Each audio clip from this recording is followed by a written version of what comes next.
കുടില് കൊട്ടാരമാകാൻ ഉയരുന്നു, കടലിരമ്പുന്നു കൈത്തോട്ടിലെത്തുവാൻ എന്ന് കേട്ടിട്ടുണ്ട്.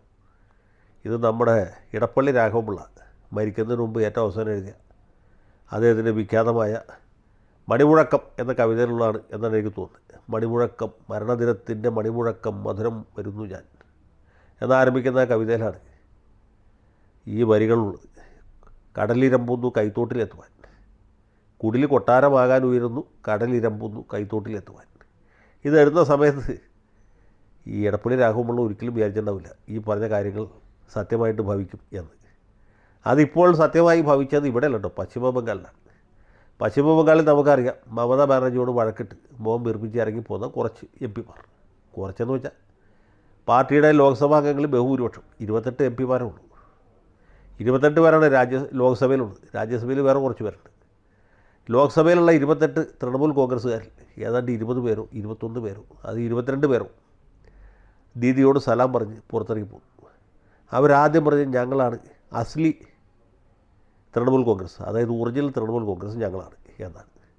അവർ പാർട്ടിയുടെ കൊടിയും ചിഹ്നവും ഒക്കെ അവകാശപ്പെടാൻ തീരുമാനിച്ചിട്ടുണ്ട്. അതവർ കൊടുക്കുക തന്നെ ചെയ്യും, തെരഞ്ഞെടുപ്പ് കമ്മീഷനിൽ കൊടുക്കും. തെരഞ്ഞെടുപ്പ് കമ്മീഷൻ തീർച്ചയായിട്ടും ആ അപേക്ഷ അനുവദിക്കുകയും ചെയ്യും. കാരണം എം പിമാരുടെ എം എൽ എമാരുടെ എണ്ണം നോക്കിയിട്ടാണ് തീരുമാനിക്കുക. TMCയുടെ ബഹുഭൂരിപക്ഷം മെമ്പർമാരും ഇവരുടെ കൂടെ ആയതുകൊണ്ട്, ബഹുഭൂരിപക്ഷം എം എൽ എമാരും അവരുടെ കൂടെ ആയതുകൊണ്ട് തീർച്ചയായിട്ടും അവരുടെ പാർട്ടിക്ക് അംഗീകാരം കിട്ടുള്ളൂ. മമതാ ബാനർജിക്ക് ഇനി കൊടിയും ഉണ്ടാവില്ല, ചിഹ്നവും ഉണ്ടാവില്ല.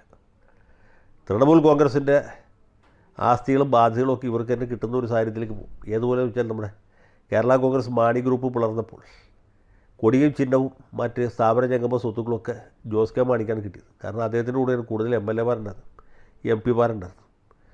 ഈ കൊടിയും ചിഹ്നവും നഷ്ടപ്പെട്ട PJ ജോസഫിൻ്റെ വിഭാഗം അത് നിവൃത്തിയില്ലാതെ PC തോമസിൻ്റെ പാർട്ടിയിൽ ലയിച്ചു. അതുവരെ PC തോമസിൻ്റെ കേരള കോൺഗ്രസ് വേറൊരു പാർട്ടിയാണ്, ബ്രാക്കറ്റ് ഇല്ലാത്ത കേരള കോൺഗ്രസ്. ഇവർ ഈ ഒട്ടകത്തിന് ഇടം കൊടുത്ത അറബിയുടെ പോലെ ഈ അറബിയുടെ ടെൻറ്റിലേക്ക് ഒട്ടകം ചെന്ന് കയറി. പക്ഷേ അറബിയെ പുറത്താക്കിയില്ല, അറബി ഇപ്പോഴും ആ പാർട്ടിയിലുണ്ട്. അദ്ദേഹം കേരള കോൺഗ്രസിൻ്റെ വർക്കിംഗ് പ്രസിഡൻറ്റോ അത് വേറെന്തോ വർക്കില്ലാത്ത പ്രസിഡൻറ്റോ അങ്ങനെ എന്തോ ആണ്. അതുപോലത്തെ ഒരു പരിപാടിയാണ് ഇപ്പോൾ ഈ വിമതന്മാർ ചെയ്തിട്ടുള്ളത്. ഈ വിമതന്മാർക്ക് ചിഹ്നമില്ല. മമതാ ബാനർജി ലോക്സഭാ സ്പീക്കർക്ക് പരാതി കൊടുക്കുന്നു. സ്പീക്കർ നമ്മുടെ ഓം ബിർളയാണ്. പുള്ളി അങ്ങനെ BJPക്ക് അഹിതകരമായ തീരുമാനമൊന്നും എടുക്കില്ല.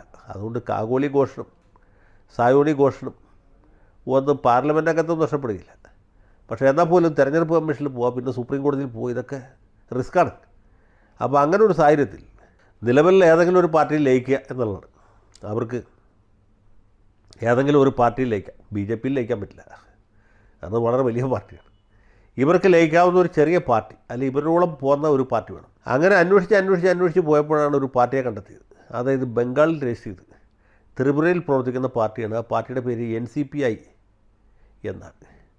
നമ്മുടെ ശരത് പവാറിൻ്റെ NCP ആയിട്ട് ഇതിന് യാതൊരു ബന്ധമില്ല. ഈ പാർട്ടിയുടെ full form nationalist citizens party of India, അതായത് ദേശീയവാദികളായ ഇന്ത്യക്കാരുടെ പാർട്ടി. എന്തൊരു മനോഹരമായ പേര്. ഈ പാർട്ടിക്ക് ഇന്ന് വരെ ഒരു MLA യോ MP യോ പഞ്ചായത്ത് മെമ്പർ പോലും ഉണ്ടായിട്ടില്ല. ആ പാർട്ടിയുടെ പ്രസിഡൻ്റ് ആരാണ്, സെക്രട്ടറി ആരാണെന്ന് പാർട്ടിക്കാർക്ക് പോലും അറിയില്ല. അങ്ങനെ ഏതാണ്ട് ഡീഫങ്ക്റ്റായിട്ട് കിടന്നിരുന്ന ഒരു പാർട്ടിയാണ് നമ്മുടെ SRP NDP അല്ലെങ്കിൽ V ദിനകരൻ്റെ DLP എന്നൊക്കെ പറഞ്ഞ പോലെ. ഒരുപാട് കാലമായിട്ട് രജിസ്ട്രേഷനുണ്ട്, പക്ഷേ പ്രവർത്തിക്കുന്നില്ല. അതിന് പ്രസിഡൻ്റ് ഇല്ല, സെക്രട്ടറി ഇല്ല, ഓഫീസില്ല, കൊടിയില്ല, ചിഹ്നമില്ല, ഒന്നുമില്ല. അങ്ങനത്തെ ഒരു പാർട്ടി കണ്ടെത്തിയിട്ട് കാകോലി ഘോഷും നമ്മുടെ സുദീപ് ബന്ദോപാധ്യായും സായോണി ഘോഷും ഇർഫാൻ പത്താനും എല്ലാം കൂടി ആ പാർട്ടിയിൽ പോയി ലയിക്കുക. അങ്ങനെ വെറുതെ ഇരുന്ന പാർട്ടിക്ക് ഒരു സുപ്രഭാതത്തിൽ 20 അല്ലെങ്കിൽ 21 ലോക്സഭാ അംഗങ്ങളുണ്ടാകും. ഇനിയിപ്പോൾ ബംഗാൾ നിയമസഭയിലെ വിമതന്മാർ കൂടി ചേരുമ്പോൾ ഈ പാർട്ടിക്ക് ബംഗാൾ നിയമസഭയിലും വലിയ അംഗസംഖ്യ ഉണ്ടാവും. അങ്ങനെ മഹാകവി വള്ളത്തോൾ പറഞ്ഞ പോലെ കൊറ്റിനുഴക്കരി കാണാതിരുന്നവൾ കൊറ്റക്കുട ചൂടും റാണിയായി എന്ന് പറഞ്ഞ അവസ്ഥയിലെത്തി. ഇതാണ് ഒരു പാർട്ടിയുടെ ഭാഗ്യം എന്ന് പറയുന്നത്. വെറുതെ വഴി കിടന്നിരുന്നൊരു പാർട്ടി ഈ വിമതന്മാർ കൂടി ഏറ്റെടുക്കുകയാണ്. ഏറ്റെടുത്തിട്ട് അവരെന്ത് ചെയ്യും? കുറച്ച് കഴിയുമ്പോൾ ഈ പാർട്ടിയെ വെറുതെ വിട്ടിട്ട് ഞങ്ങളാണ് തൃണമൂൽ കോൺഗ്രസ് പറഞ്ഞ് തെരഞ്ഞെടുപ്പ് കമ്മീഷനിൽ പെറ്റീഷൻ കൊടുക്കും. തെരഞ്ഞെടുപ്പ് കമ്മീഷൻ എന്ത് ചെയ്യും?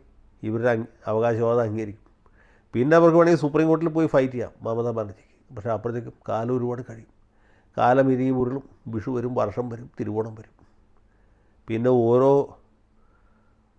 തളിരിനും പൂ വരും, കായ് വരും. ഇത്രേ ഉള്ളൂ കാര്യം. അപ്പോൾ മമതാ ബാനർജിക്ക് ഇപ്പോൾ സംഭവിച്ചിട്ടുള്ള ഇതാണ്. കാകോലി ഘോഷ് പാർട്ടി കൊണ്ട് പോയി കളഞ്ഞു. ഇനി ഈ പാർട്ടിയുടെ പേര് തൃണമൂൽ കോൺഗ്രസ് കാഗോലി ഗ്രൂപ്പ് എന്നായിരിക്കില്ല, സാക്ഷാൽ തൃണമൂൽ കോൺഗ്രസ് അതായിരിക്കും. മമതാ ബാനർജിക്ക് വേണമെങ്കിൽ തൃണമൂൽ കോൺഗ്രസ് ബ്രാക്കറ്റിൽ എം എന്ന് വയ്ക്കാം. അതാണ് സംഭവിച്ചുകൊണ്ടിരിക്കുന്നത്. അപ്പോൾ ഇതാണ് ഇന്ന് കാണുന്നവരെ നാളെ കാണുന്നില്ല എന്ന് പറയുന്നത്. എത്ര സത്യമാണെന്ന് ആലോചിച്ചു. അപ്പോൾ തൃണമൂൽ കോൺഗ്രസ്സിന് അതുപോലെ തന്നെ NCP ഐക്യം ഭാവുകങ്ങൾ ആശംസിക്കുന്നു. നമ്മുടെ ജനാധിപത്യം ഇങ്ങനെയൊക്കെയാണ് പുഷ്ടിപ്പെടുന്നത്. എല്ലാവർക്കും നല്ലത് വരട്ടെ. ജനാധിപത്യം വിജയിക്കട്ടെ.